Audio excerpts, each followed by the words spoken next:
Listen to the vibes. Welcome, everyone, to another episode of Vibes. I'd love to welcome here author Guy Morris.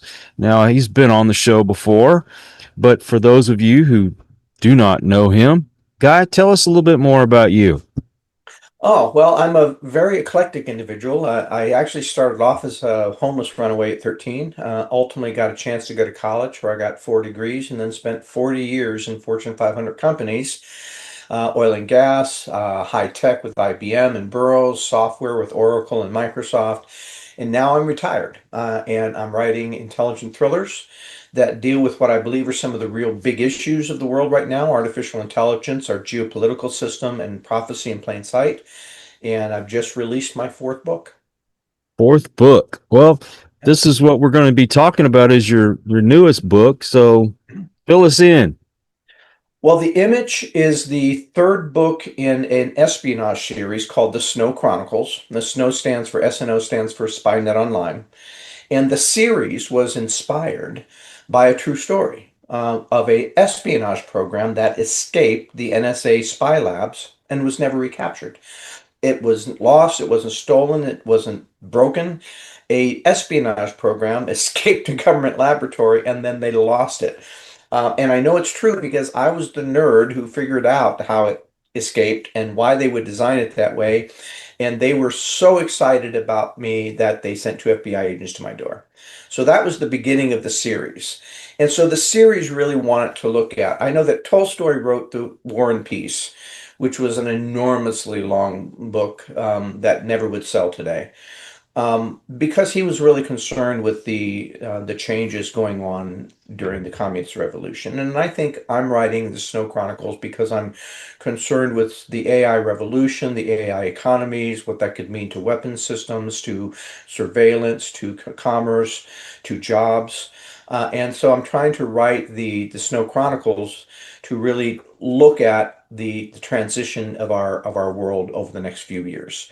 And I'm always writing a few years ahead. So the Snow Chronicles actually deals with the consciousness of machines, which is a scary topic, but I deal with it not from a scientific or science fiction perspective, but from the real research that we're doing to help develop that reality. And so it starts with a couple of different things. One is a CERN black hole to create to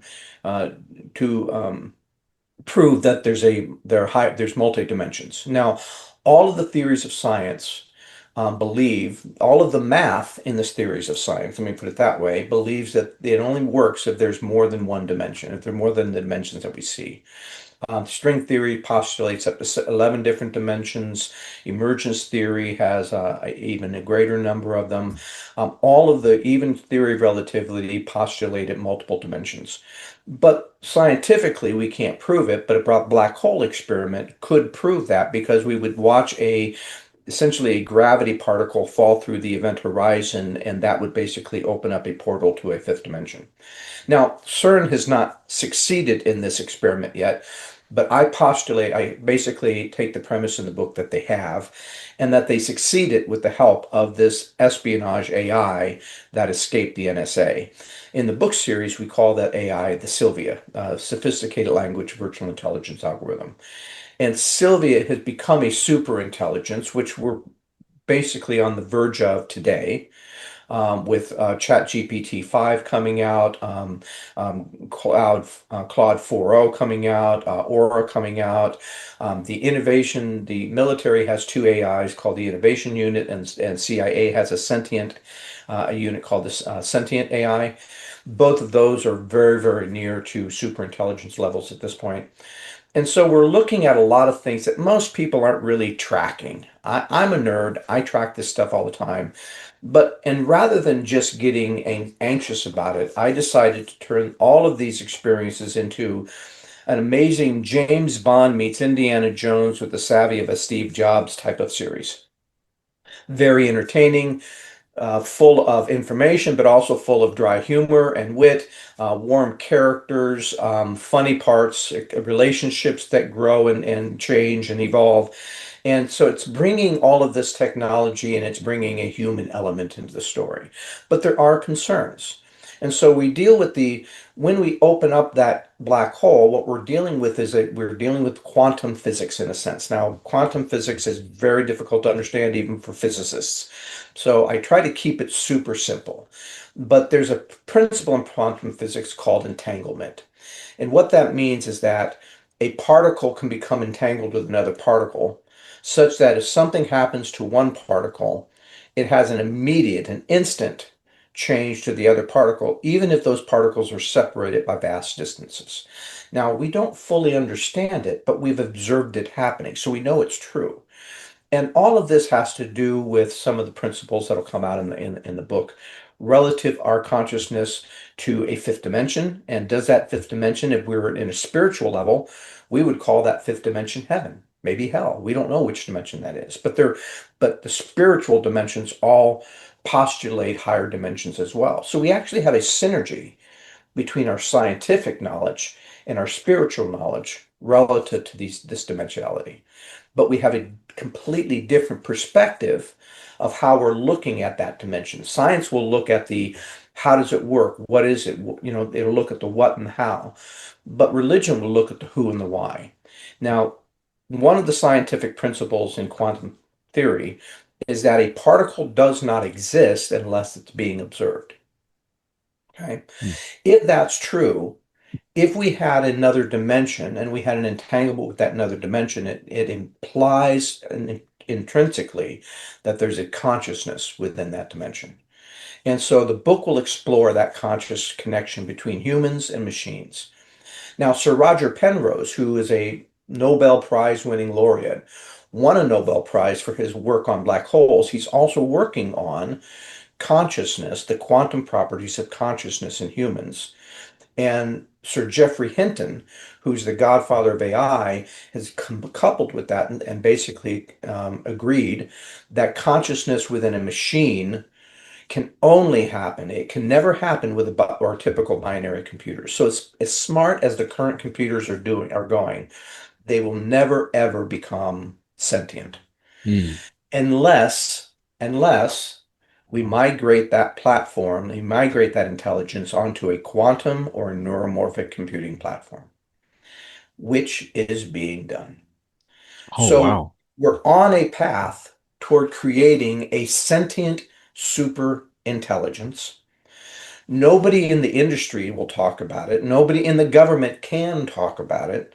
But I know that all of the scientific research indicates that that is absolutely where we're headed. And so I try to write these books to ask the questions, what would that look like? Would would a conscious entity be evil or benign or both? Because it's going to reflect humanity. And if it reflects humanity, it has to reflect our darker angels. And it's already proven to do so. AI are already learning how to lie and deceive and cheat and manipulate and to go around the rules to get things done. It's learning from us. And if it's learning those kinds of things from us, what else will it learn from us?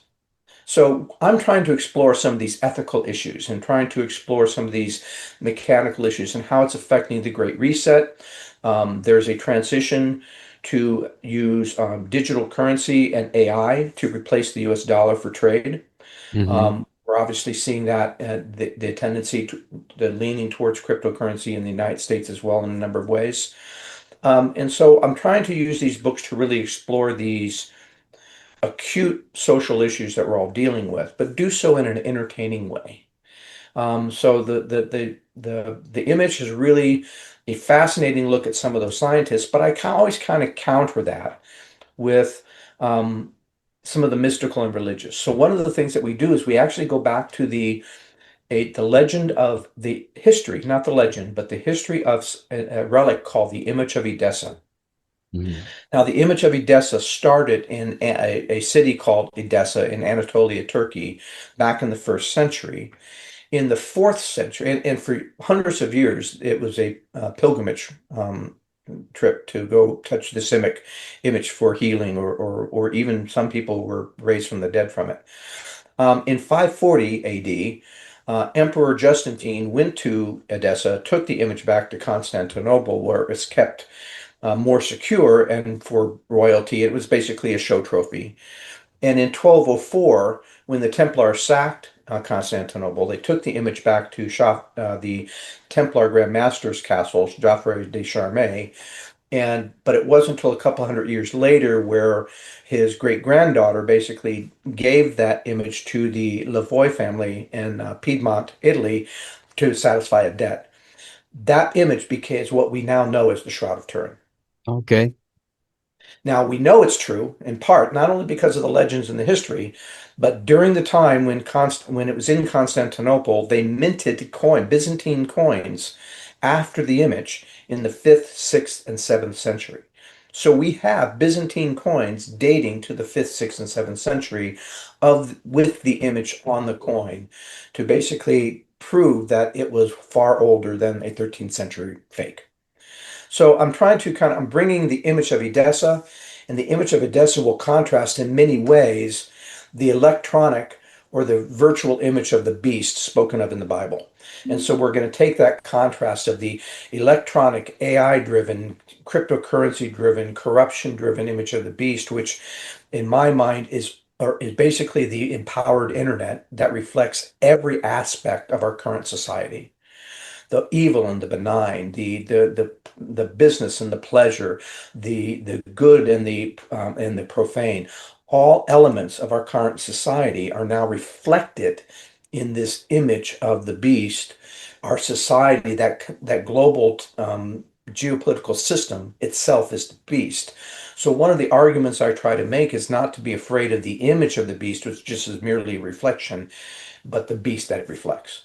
And so we're really looking at some of these larger issues, but we're doing it in a real entertaining way. There's a love relationship that has to go through a trauma and get resolved. There's a man who's the inventor of the Sylvia is racked with guilt and trying to resolve some of that in his own way.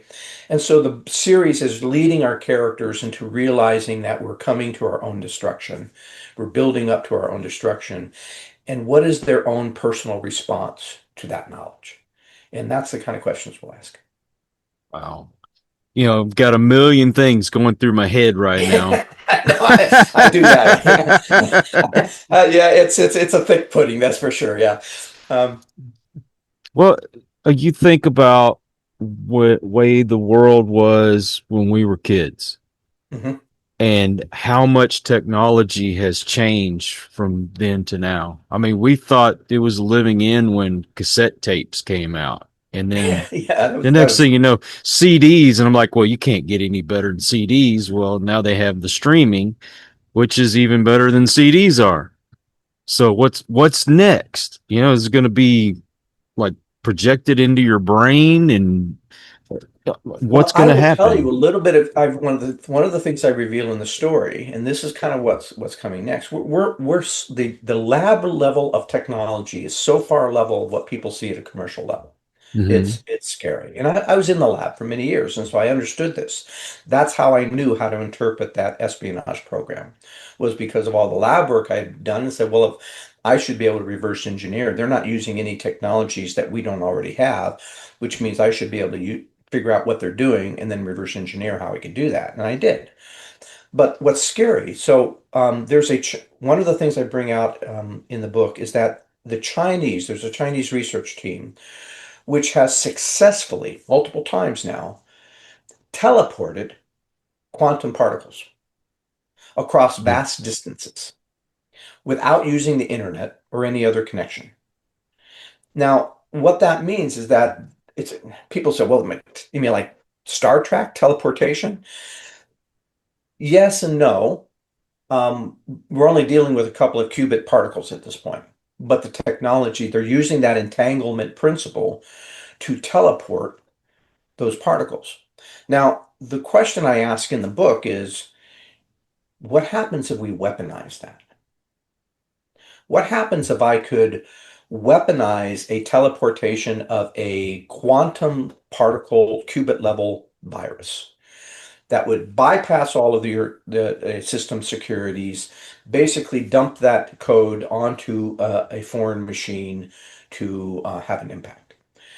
we could be dealing, we're dealing with levels of sophistication technology that are really on the verge of science fiction right now.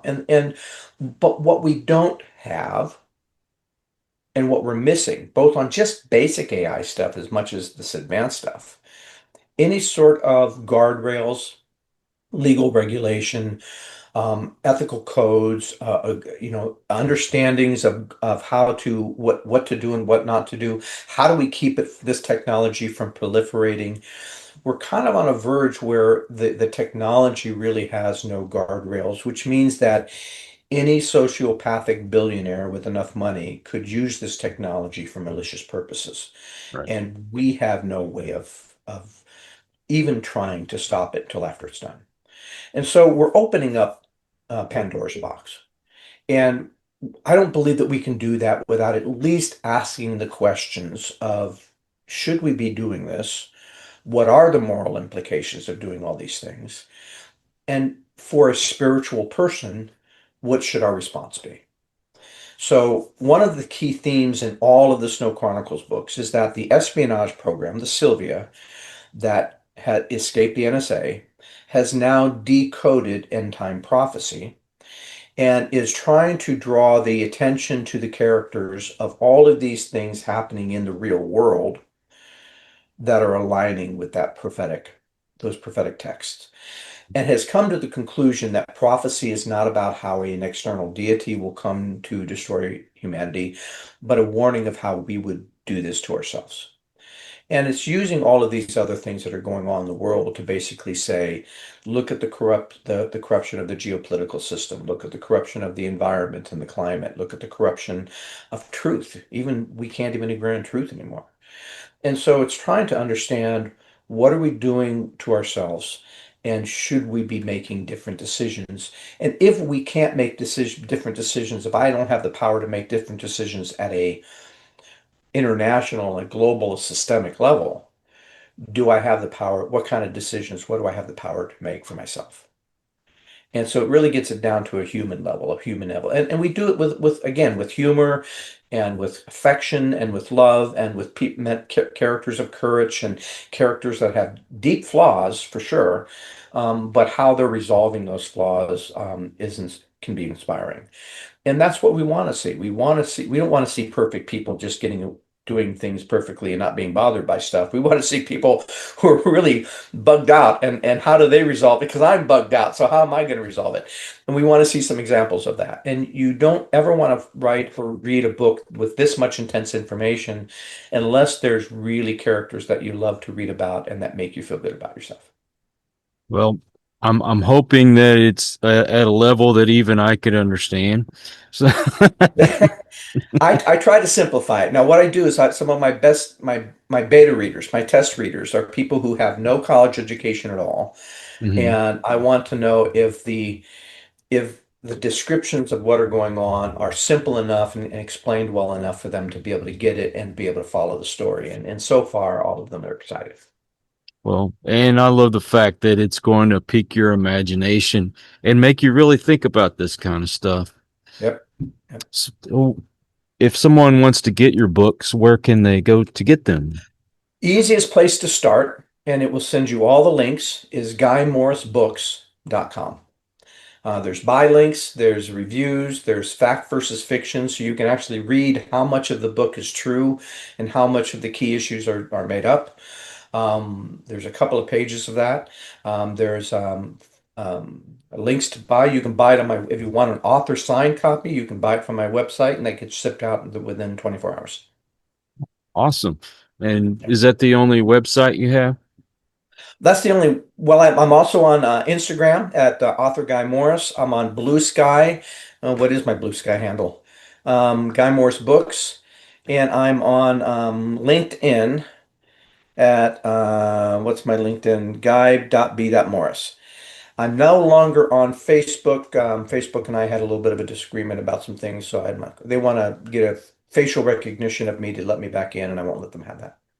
Ah, yeah, I'm about fed Which up is a good with it. reminder for all your audience members, by the way. Many of the technologies are going to try and encourage you to use biometrics for your security as opposed to a third-party validation process.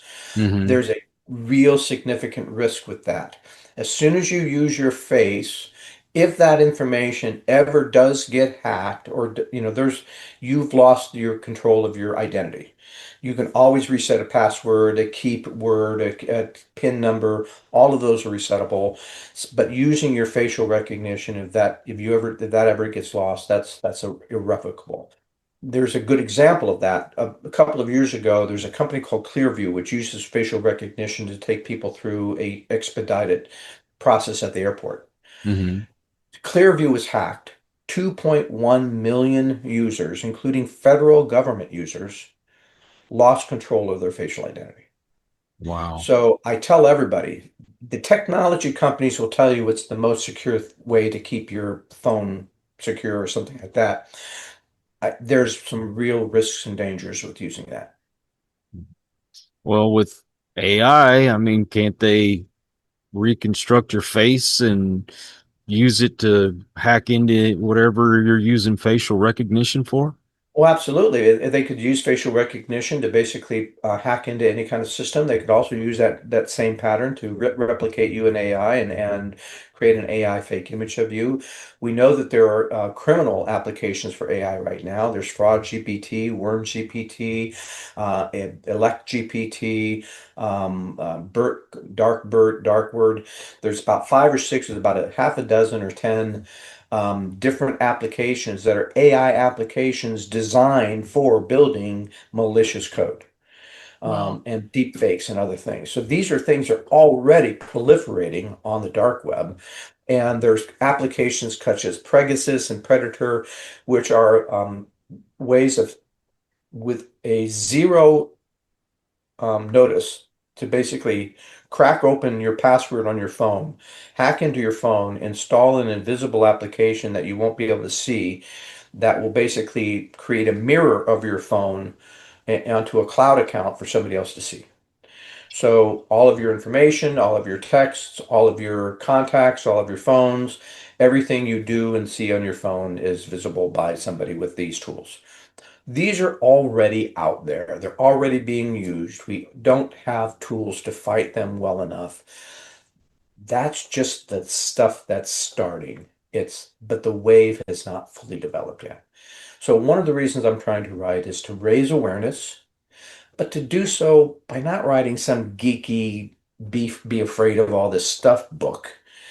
I'm trying to do it by I remember being a kid and we were all afraid of the Cold War. Nuclear war was, and still is, something that we expected almost any time. Right. But going to watch a good Avenger, um, James Bond espionage movie where you could kind of distill that tension into a couple of hours and the good guys still won in the end, you know, help to relieve some of that stress, help to diffuse some of that stress. And I think that's what I'm hoping my books will do. Well, Guy, thank you so much for coming on the show today. I really Kyle, thank appreciate you it. so much for having me. And then when the next one comes out, let me know. I will. I'm actually working on a nonfiction right now that I'm getting near the end of that deals with the way the Sylvia decodes prophecy is actually based on an actual set of algorithms and a framework that I developed in the late 90s. And so I'm actually working on a nonfiction book to describe called Prophecy Analytics to describe how that works, why it works that way, and what the outcomes and conclusions are to decode many aspects of Revelation, such as the age of the Gentiles, the last generation, the seven seals, the seven trumpets, the beast, two beasts, the two dragons, the image of the beast, mark of the beast, and even the Antichrist are decoded through this method. And that'll be coming out probably in a few months. Wow. Well, looking forward to it. And again, thank you. And also want to thank all you folks out there. If you are new to the show, I hope you'll come back. Please hit that subscribe button for my regulars. You guys are awesome because you make it possible for me to do this. Until the next one, everyone, please take care. Be kind to one another. God bless, and peace. We hope you enjoyed this episode of Listen to the Vibes. You can catch us on Buzzsprout or wherever you listen to your favourite podcasts. And on YouTube. Follow us on Facebook at The Vibes Broadcast Network